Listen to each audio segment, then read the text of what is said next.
MK1A मिलेंगे। 62,000 करोड़ रुपए की खरीद को मंजूरी मिली है। सुरक्षा मामलों की कैबिनेट समिति से हरी झंडी मिली है। राफेल से 4 गुना सस्ता है तेजस। भारतीय वायुसेना और मजबूत होने वाली। अगली खबर देखिए, वायुसेना को 97 तेजस MK1A मिलेंगे। 62,000 करोड़ रुपए की खरीद को मंजूरी मिली है। सुरक्षा मामलों की कैबिनेट समिति से हरी झंडी मिली है। राफेल से 4 गुना सस्ता है तेजस। भारत की वायुसेना, भारत की नौसेना को लगातार मजबूत करने की दिशा में काम किया जा रहा है और उसी में अगली कड़ी ये सिनेरियो कैसे बदलेगा, बता रहे हैं श्रीवास्तव साहब। देखिए, ऐसा है, इसकी हमें जरूरत है, इसमें कोई शक नहीं, हम सब जानते हैं। As a country we know about it. और जहां तक सस्ते का सवाल है, उससे ज्यादा मैं एक बात कहना चाहूंगा अपने कंट्रीमैन को। कॉस्ट इफेक्टिव है, सस्ता है, लेकिन जो ROI की हम बात करते हैं कि रिटर्न ऑन इन्वेस्टमेंट, सबसे बड़ी बात यह है कि इसमें हमारे अपने देसी हथियार लगेंगे। चाहे वो अस्त्रा होगा, चाहे वो ब्रह्मोस NG होगा, चाहे वो कोई और मिसाइल लगेगी, हमारी अपनी लगेगी, जिसकी बहुत कीमत होती है, बाद में आप चुकाते रहते हैं लगातार। और दूसरी, इसकी ऑपरेटिंग कॉस्ट बहुत कम होगी। और वॉर पीरियड में जब भी हम किसी युद्ध में जाएंगे, हमारी सप्लाई चेन को कोई इंपैक्ट नहीं पड़ेगा।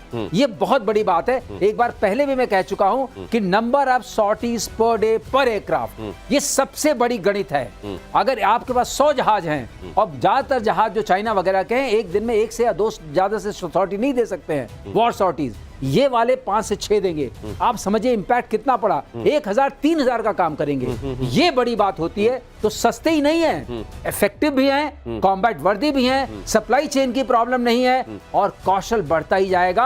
और इसके बाद हमें एक ऐसा प्लेटफॉर्म मिलेगा कि हम इससे स्टेल्थ बनाएंगे, इकोसिस्टम बनेगा और देश को हर तरह से तरक्की मिलेगी। लेकिन ये जो पहले होता था, ये जो हम पहले चेंजेस या पहले किसी तरीके की डील के बारे में पहले उसको कंसीव किया जाना, फिर उसको एग्जीक्यूट किया जाना के संदर्भ में जो हम देखते थे, टाइम उसमें जो लगता था, और इस समय जो हम देख रहे हैं स्पीड, क्या जनरल सिन्हा आपको ये हैरान करती है स्पीड?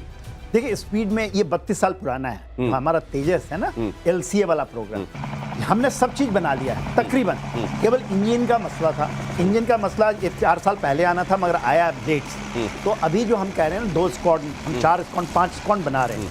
सबसे बड़ी बात जो हमें देखनी चाहिए, आपके दर्शकों को समझनी चाहिए, जो ये रिप्लेस करेगा, कौन सा, उन एयरक्राफ्ट करोगा, MiG-21 को करेगा। आपको पता ही है ना, ये सब बात तो सबको पता है।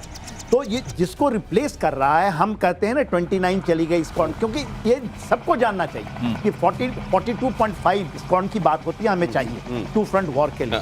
अभी 42 स्क्वाड्रन, 43 स्क्वाड्रन की बात होती है, और ये एक में 18, हाँ, 20 मान के चलिए, 20 मान के चलिए। तो देखिए क्या हो रहा है, हम 35 तक देख रहे हैं। हम अभी मैं पढ़ रहा था एयर पावर मैट्रिक्स इन साउथ एशिया, इसके अंदर में हमने जो भारत ने बनाया है कि not 42, we will go double to that. और हमें ये बनाने की क्षमता, इसलिए प्रधानमंत्री जो आपने बात किया था कल, शायद आपने बताया था कि किस तरह से जो वहां पर चल रहा है यूरोप वाला, हम जा रहे हैं, जो फ्रांस, जर्मनी और स्पेन वाला, उसको भी ज्वाइन कर रहे हैं। तो चीजें बदलेंगी, मगर हमें बड़ा क्रिटिकल समय, इसको बचा के रखना है। ये फेज बड़ा क्रिटिकल है। और इधर देखिए, अमेरिका के लिए ये टाइम बड़ा क्रिटिकल चल रहा है। कैसे, जरा देखिए, राफेल ने अमेरिकी F-35 को किल लॉक किया। राफेल, ये फ्रांस का जहाज जो आप जानते हैं भारतीय वायुसेना के पास भी है, इसने अमेरिकी F-35 को किल लॉक किया। स्टेल्थ फाइटर F-35 राफेल के सामने चित हुआ। अटलांटिक ट्राइडेंट युद्धाभ्यास में राफेल का कारनामा। फिनलैंड में चल रहा है ये युद्धाभ्यास, और युद्धाभ्यास में फ्रांस, अमेरिका, ब्रिटेन, फिनलैंड की वायुसेना शामिल। ये तो कमाली सर, ये समझाइए जरा, ये किल लॉक मतलब उसके जो किल लॉक का मतलब ये होता है, जब आप एक्सरसाइज करते हैं तो हम एक्सरसाइज नेचुरली लाइव वेपन से नहीं करते।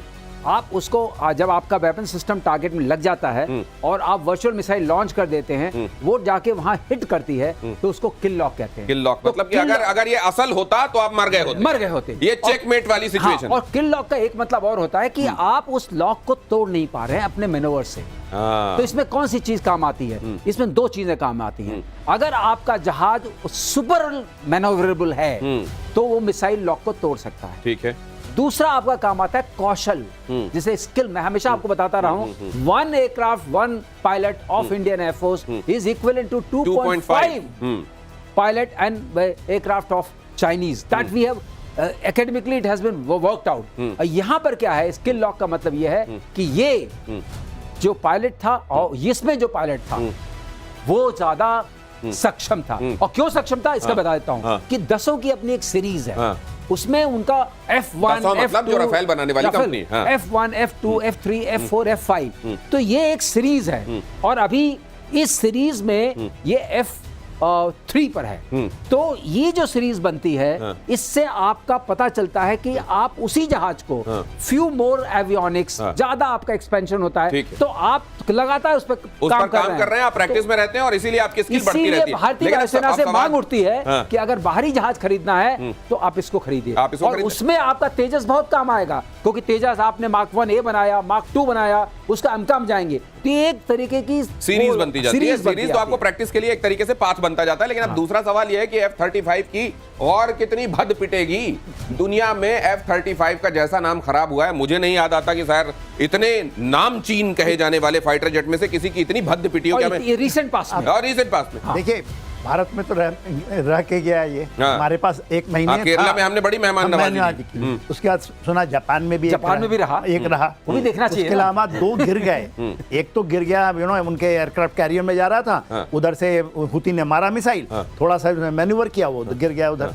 फिर एक हुआ अभी अमेरिका में, एक हुआ है कैलिफोर्निया के अंदर में क्रैश हो गया। तो ये इनके बुरे दिन तो आ गए। और ये वाला F-35 ये टिकाना चाह रहे थे भारत को, और भारत के ऊपर जब टैरिफ और ये तमाम तरह की बातें हुई तो पहले तो भारत ने इसको एम्बिग्विटी में रखा था, वो भी स्ट्रेटजिक एम्बिग्विटी थी कि हम इसको डील करेंगे कि नहीं। फिर क्लियर कट कह दिया, सुनो एक काम करो, इसको अपने ड्रॉर में कह सकता हूं ये पनौती कब से शुरू हुई है? ये पनौती तभी से शुरू हुई है जब से ये इन्होंने और दूसरी बात टैरिफ लगाया। और ये F-35 का अब जो हाल हो गया है वो यही हो गया है कि नाम इतने बड़े और दर्शन इतने छोटे।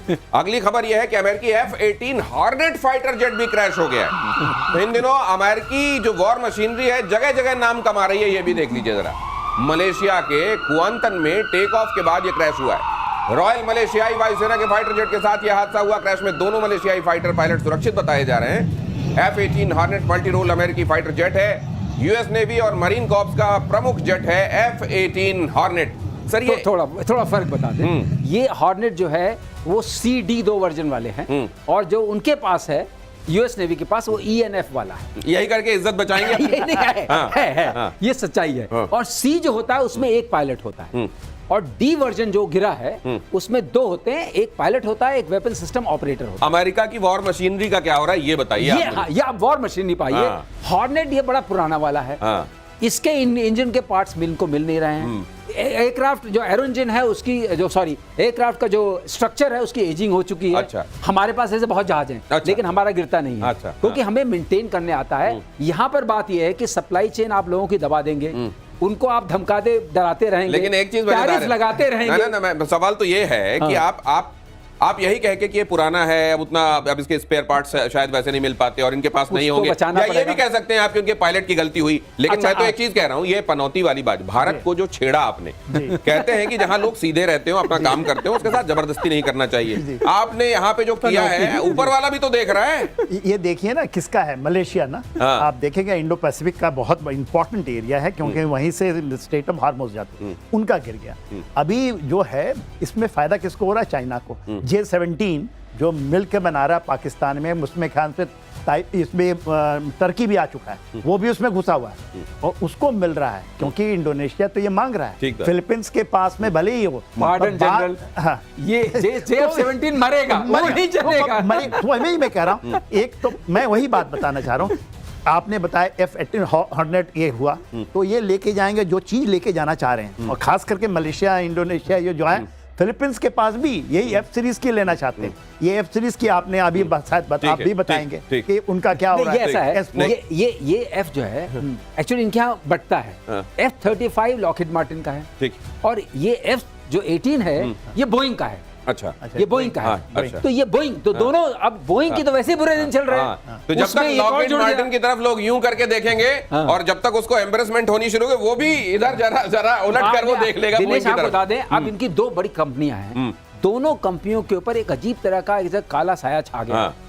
F-18 एक बहुत मेजर एयरक्राफ्ट है जो ENF वर्जन है यूएस नेवी के लिए।